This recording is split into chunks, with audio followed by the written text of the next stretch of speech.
Адахан Мадумаровду кылмыш жоопкерчилигине тартуу аракеттери 2 жылдан бери болуп келатат. Өткөн жылы депутаттар макулдугун берген эмес. Бул жолкусунда кандай болот айтуу кыйын. Жогору жактан катуу буйрук келгенби, бүгүн депутаттык комиссия жабык эшик артында шашылыш жыйын өткөрүп, эртең маселени жалпы жыйынга чыгарууга аракеттенүүдө. Максат Мадумаровдун эле оозун эмес, парламенттин оозун жабуу аракети болуп жатат. А Мадумаровсыз жогорку кеңеш эмнеге айланары көпчүлүккө түшүнүктүү. Бул жерде чындыкты билиш максат эмес. Бир гана максат. Ошол Мадумаровдон трибунаны алыш, Мадумаровдон микрофонду алыш, Мадумаровдон жогорку кеңешти тазалаш. Андан кийин бардык билгенимди билем дегенде кете бериш максатында. Бул менимче жогорку кеңешке берилип аткан экинчи мындай бир белги. Чоң белгилерден бирөөсү. Депутат Бакировдун депутаттык мандатын алуу боюнча сот жараяды жүрүп атат. 2 жыл баштагы болуп өткөн окуяга. Бул биздин Кыргыз тарыхында, соңку тарыхында биринчи жолу ушундай окуя болду. Шайлоо учурундагы бардык мыйзам бузуучулук, алишендиктер кайсы бир мирчемде белгиленген, ошол мөөнөттө гана каралат, калган учурда алынбайт, каралбайт. Бирок башкача болуп атат. Эмне үчүн? Себеп депутаттын тутунган позициясы жакпай калышы мүмкүн да. Туура эмес позиция кашанын ичинде. Ошол сыяктуу эле жанагы жогорку мисалдар, мына көрүп атасыңарбы? Эгерде биз айткандай болбосо, баары бир биз башкача чечим кабыл алып коюшубуз мүмкүн деп бул күчтүү көрсөтөт. Экинчиси, Мадумаровдун мисалында өз алдынча пикир айткан киши менен биз моундай кылып сот аркылуу эсептешип коюшубуз мүмкүн. Болгондо дагы жанагы ушак таратуу фабрикаларынын чоң бир көмөгү менен, жардамы менен. Ушак токкуган фабрикалардын табары азыр аябай жакшы өтүп атат.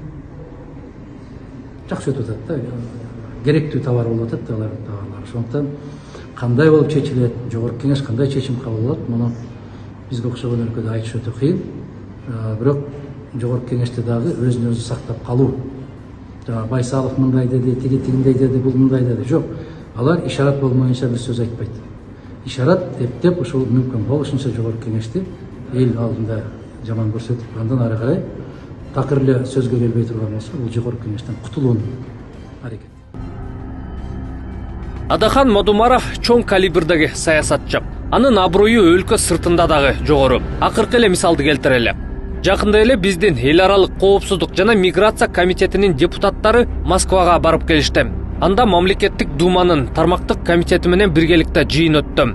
Биздин делегацияны ачык эле айтуу керек, жылуу маанайда тосуп алышкан жок. Тосуу алуудан сырткары айрым маалымат булактары биздин депутаттар боюнча башкача тондо жазышканы байкалды. Мисалга, Кобра деп аталган телеграм каналы жыйынга келген биздин делегацияны мындай деп сыпаттады.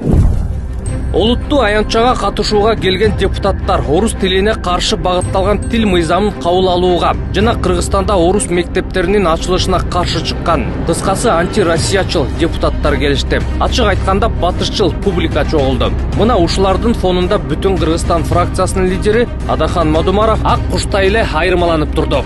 Ал Кыргызстан менен Россиянын ортосундагы салттуу байланыштардын маанисин, ошондой эле Борбордук Азияга келип жаткан англосаксондук дүйнөгө багытталган идеялардын зыяндуулугун так түшүнгөн жападан жалгыз чыныгы кыргызчыл саясатчы. Айтмакчы, бул позициясы үчүн Мадумаров Кыргызстандын бийлиги тарабынан тынымсыз куугунтукка жана кысымга дуушар болууда. Бул тууралуу биз бир нече жолу айтканбыз. Акыркы учурларда алар аны Россиянын пайдасына төңкөрүш уюштурууга аракет кылган деп айыптап жатышат деп жазат канал. Белгилей кетсек, Кобра телеграм каналы Кремльге жакын каналдардын бири. Аталган канал макаласын мындай деп улаган.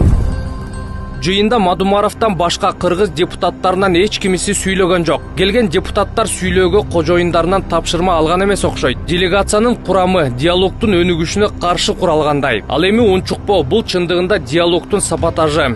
Бул жерде дагы Кыргызстандын бийлигинин, өлкө ичиндеги батышчыл коомчулуктун жана анын сыртындагы англосаксондордун кызыкчылыгы үчүн Россия Федерациясы менен оюну темасына кайрылабыз. Бирок кыргыз тараптын баардык оюнун Мадумаров бузуп, бир нече олуттуу демилгелерди көтөрдү. Адахан Мадумаровдун демилгелерин колдоп, Кремлдин маалымат булагы жазып жаткандан кийин Россиянын жогорку эшелонундагы адамдардын көз карашы бул кишиге кандай экенин байкасак болот. Адахан Мадумаров көтөргөн демилгелердин бири Кыргыз-Орус Славян университетин реформалап, Ельцин эмес, Пушкин атындагы Орто Азиядагы университетке айлантуу. Ал жерде орус тили жана адабиятты, тарых, географияны окутуучу мугалимдерди даярдоо керек. Көптөр бул окуу жай ансыз деле иштеп жатпайбы? Эмне кереги бар деши мүмкүн. Бирок Славян университети аты эле болбосо, биздеги катардагы окуу жайларда эле болуп калган. Бул биринчиден. Экинчиден, Орто Азия өлкөлөрүнөн мугалимдерди даярдоочу окуу жай болсо, бул келечекке арканды узун таштаган болобуз. Мунун ичинде геосаясий маселелерден тартып, экономикалык жактан дагы артыкчылыктар болот. Караңыз, азыр биз Ажыдар менен Ак аюунун ортосундабыз. Ары жакта далай алгыр куштар турат. Дүйнө ушунчалык тез өнүгүп жаткан убакта жана жакынкы келечекте Борбор Азия үчүн кармаш татуу болоорун эске алганда, кимге жакыныраак болгонубуз оң. Ажыдар жана алыстан келген алгыр куштар бизге жакшылык каалабаса керек. Албетте, эгемен өлкө болгондон кийин баары менен достук мамиледе болуубуз керек. Бирок арканды алыска таштап, акыл жүгүрткөнүбүз оң эмеспи? Россиялык кесиптештери менен жыйында Мадумаров дагы бир дыйкандар үчүн маанилүү маселени көтөрдү. Акыркы жылдары дыйкандар мөмө жемишин Кыргызстандан жүктөп алып, 3-4 миң километр баргандан кийин чек арадан киргизбей койгон канча учур болуп жатат. Өлкө түндүгү түшүмүн казактар аркылуу, түштүктүн дыйкандары Өзбекстан аркылуу сырткы базарларга ташууга же ошол ортомчуларга арзан сатууга аргасыз болуп жатат. Адахан Мадумаров чек арадан текшерип киргизбей койбой, Россияны Кыргызстандан текшерип, анан чыгаргыдай кылуу талабын койду. Мадумаров Россиянын керектөөчүлөрдүн укугун коргоо кызматы Кыргызстандын жашылча жемиштерин республиканын чек арасында текшерүүнү уюштурууга чакырды. Анткени кыргыз бизнеси ири чыгымга учурап банкрот болуп жатат. Ал эми айыл чарба өндүрүүчүсү эң сонун экологиялык жактан таза товарларды алма, помидор, бадыраң, баклажан, калемпир, мөмө жана башкаларды бере алат. Товары бар машина 4000 чакырымдай жол жүрүп, акыры артка кайтарылат. Андан да жакшысы Кыргызстанда Роспотребнадзордун кызматкерлери иштеген, баарын дароо текшере турган ири сатып алуу пункттарын, кампаларды түзүүнү жолго салуу сунушун берди. Дагы бир маанилүү сунушту тагыраагы талапты Мадумаров Москвага коюп келди. Азыр Орусиядагы мигранттардын балдарынан 6 жашка чыккандан тарта бармак издери алынат. Биздин балдарга мындай мамиле болбойт.